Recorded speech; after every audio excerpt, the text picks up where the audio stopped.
Hello, this is Ernest Burley, your CIA, your cool insurance agent, back at you again with some more great information on insurance. I'm a licensed insurance agent with clients all across the country. I've been in the insurance industry for over 30 years, and I'm experienced in all different areas of insurance. The goal of this podcast is to educate you, to enlighten you, to empower you with, good, unbiased, and objective information so you can make the right decisions for you and your family. I'm all about just getting that good information in your hands so you can, be in the driver's seat and make the right decisions. Okay. So let's get at it. I want to jump right into the topic matter for today. The title of today's podcast is Your Hair Impacts Your Life. Every strand of your hair impacts your life. Okay. And by that, I mean hair as an acronym. Had to leave you hanging for a minute there, but hair as an acronym. So I'm going to go over the top 4 points, the top 4 areas where underwriters look at to qualify you for life insurance to see if you're eligible for a policy or for what type of rate you're going to get on life insurance. So HAIR is hair, and hair does impact your life. And we have an acronym for life also. We're going to go over that later on in the podcast. So here we go. The H in hair stands for health. So the better health you're in, the better rate you're going to get. That makes sense, right? That's obvious.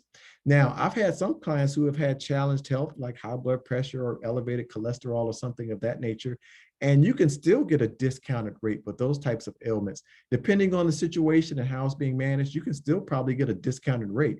But if you're in better health, the better health you're in, the better rate you're going to get. So the H in hair stands for your health. That is one criteria that goes towards the underwriting of you as a potential insured individual. Now, here's a trick. I'm going to give you some tricks of the trade also. Now, your health, whenever you're applying for life insurance, you want to ask them for like some information from their build chart, build, B-U-I-L-D, build chart, because every life insurance company has one. And basically that's your height and weight. So they pre-qualify you based on your height and weight. Of course, they're going to take a look at your medical background too, but your height and weight, that's one criteria. Now, if what you want to do is find out how close you are to the next discounted rate. So if you're 5'7", 195, but they say, well, you have to be 192 to get the preferred rate, then you can knock off a few pounds by the time they come out to weigh you, because that's water weight, and you can lock in that lower rate for the distance of the policy. That's smart. That's a trick of the trade. Your build, want to know what the build chart is. And if you're like within just a few pounds, now you can't, your height is what it is. You can't change your height, right? Some people say they're height challenged if their weight is a little bit askew, but you can't change your height, but you can change your weight within a couple pounds. So if you're within a couple pounds of getting that next discounted rate, by all means do that, because that rate is locked in for the duration of the policy. So that will save you a lot of money over years and years of having that lower rate versus the higher rate, which is, a lower, not a non-discounted tier. So let's make sure we're doing that. That's very important to lock that in, okay? Now, next, A. The A in here stands for age. So of course, the older you are, the more it's going to cost. Now, some people think, I've had a couple of people actually say, hey, don't I get a discount? I'm older. Like, no, it doesn't work that way. The younger clientele get the better rate in life insurance. So the younger you are, the less it costs. Now, here's another trick of the trade. If you're within a couple months of your birthday, you want to do what's called save age. Ask the agent to save age on your application so that you can get the previous age as opposed to your current age. So let me give you an example. Say, for instance, your birthday was on February the 1st and you applied on February the 20th. Okay, you're that next age. Now you're 40, let's say 40 instead of 39. What you can do is ask them to save age and get the rate of a 39-year-old when they issue that policy. So that's a great way to save money throughout the duration of that policy too, because instead of being 40, you're going to be, in the eyes of that policy, 39 and get the rate of a 39-year-old. So you definitely want to save age if you can. If you're within a couple of months of your birthday, you definitely want to do that. Now, here's another thing. Application age versus issue age. So your application age is, okay, when you apply for the policy. So you might have applied for the policy February the 1st, right? And your birthday may be February the 15th. if they issue the policy March the 15th, your issue age is going to be that next age. So yeah, you want to make sure that you save age whenever you can, because just because you applied it when you were a certain age, when the policy is issued, that's when the companies are normally going to give you that particular age, the issue age. That's the rate that you're going to get. So you want to save age and get that previous age and not your current age. So that's the H and A in hair. The next acronym, piece of the acronym, is I. So we're talking about how your hair impacts your life. The I in here stands for income. And I don't mean how much income, I mean how you earn your income. So it's very important to life insurance companies as to what your occupation is, because if you have a high risk occupation, more than likely they're going to charge you a higher rate. So let me give you some of those high risk occupations. So if you're a pilot, so you fly planes or helicopters or blimps or whatever, if you're flying things, that's going to be a high risk occupation. Fishermen, that's, I mean, a lot of people don't think about that, but I mean, I don't mean you out on the creek just fishing for fun. I mean, like fishermen who do that for a living. Have you seen The Deadliest Catch or like seen a commercial? You know what I mean. It's a high risk occupation. Police officers, firefighters, iron or steel workers, construction workers who are around a lot of heavy equipment and a lot of big vehicles that are moving around. Let's see, farmers and ranchers, they're dealing with a lot of equipment too. So the power line workers, there are a lot of high risk occupations. If you're doing these types of things, you're probably going to pay a higher rate for your life insurance. Okay, so how you earn your income, that's the I in hair, how your hair impacts your life. And by impacting your life, I mean either your eligibility, your ability to get life insurance, or what type of rate you're going to get on a life insurance policy. The R in here stands for recreation. Okay, people don't think about this, but if you're at recreation, if you have these high risk recreations like scuba diving and skydiving, vehicle racing, things of that nature, you're probably going to pay a little higher premium as a result of that. So let's make sure that we understand how we live our lives is going to impact other areas of our lives. Mountain climbing, that's another high risk recreation. So, you know, just understand. I don't want you to say, oh man, I can't have any fun. Yes, you can have fun, but you're going to pay for it. Okay, just going to pay for it. Now, I want you to secure life insurance now rather than later. Don't listen to those talking heads out there. I'm not going to put any names out there, but I know some people that talk out there. They say, hey, you're young, you're single, you don't have any dependents and no debts and liabilities. You don't need any life insurance. Don't let them talk you into that mess, okay? Because that is not accurate. That's not the way to look at your life insurance portfolio or your life insurance needs, because I've had young people decline just as well as older people decline. Now, here's the thing with that. That's the ha moment, ha. And by ha, that's the HA and hair. Those are the two things that can really mess you up. Now, the IR can mess you up too, but the HA, that's what really trips up people a lot. Your health. So you can't predict what your health is going to be next month, much less next year. So you don't want to say, well, I'm young and single now, I don't have any children, I'll wait till I get married and get some life insurance, or wait till I have children or buy a house. It's not like a gallon of milk. You don't just walk into the store or walk up to a life insurance company and say, give me a policy. It doesn't work that way. They're going to say, well, we're going to let you know if we're going to give you a policy or offer you a policy. And you have to meet that criteria. Every strand of your hair has to be in order, HAIR, correct? So your health, you know, you can't predict what your health is going to be when you get married in 3 or 5 or 10 years. You don't know what it's going to be. And you know the A in ha, the older you get, the more it's going to cost. So why you have yourself in that type situation? Don't let talking heads talk you out of getting coverage early, right? So life insurance is like a bell curve, right? So, you know, when you're younger, you don't have as big a need as life insurance. You still should have some coverage, but when you're younger, you have less liabilities, less responsibilities. So I get that, but you should have something locked in. So you lock in that ha, you don't get surprised with a ha, okay? So as you get older, your responsibilities increase. And then you're at the tip, you need more life insurance. And then as you go down on the other side of the bell curve, you need less life insurance because hopefully your responsibilities are less at that point. Children are out of the house, and I'm getting a little ahead of myself, but just to give you an idea of how this whole life insurance thing works. Okay, so let's make sure that we're aware of that, that you have to qualify for life insurance. You don't just get it when you want it, because I've had young people decline, like I said before, as well as older people. And it was a shock to some people that their children were not eligible for some reason. Or, you know, I just had a 20-something-year-old guy decline recently. Okay, so things that happens. Okay, so now we're done with the hair, how your hair impacts your life. Now we're on to life. And by life, L-I-F-E, this kind of lets you know how to determine how much life insurance you should have. Don't let someone tell you you need 10 times your income in life insurance. No, that's not the way to do that. Every person is different. So you get life insurance based on what your situation is, what your need is. You dictate that. Don't let someone tell you what you need. So here we go. The life, L-I-F-E acronym is how we decide how much life insurance we need. So the L in life stands for liabilities. So those are basically your debts, right? So the debts that you accumulate. So mortgage, car notes, student loans, credit cards, things of that nature. Those things that you accumulate, add those up, and that goes into your L category, liabilities, the liabilities part of your life insurance portfolio. So say, for example, you have a $300,000 home, and that's pretty average. Some people are way more than that, right? And some people less than that, but let's just say $300,000 for a mortgage for a home. $50,000 for car notes. Maybe you have two vehicles, $25,000 each. I'm just throwing some numbers out there, okay?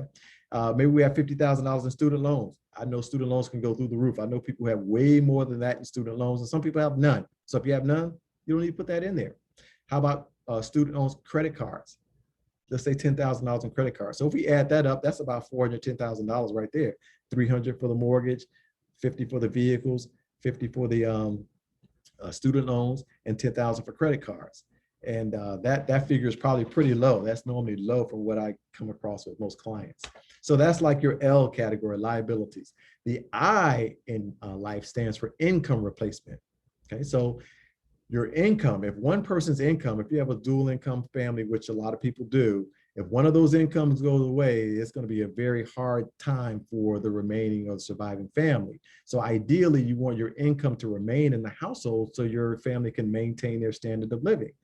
So if you are earning $50,000 per year and your spouse is earning $50,000 per year, that's $100,000.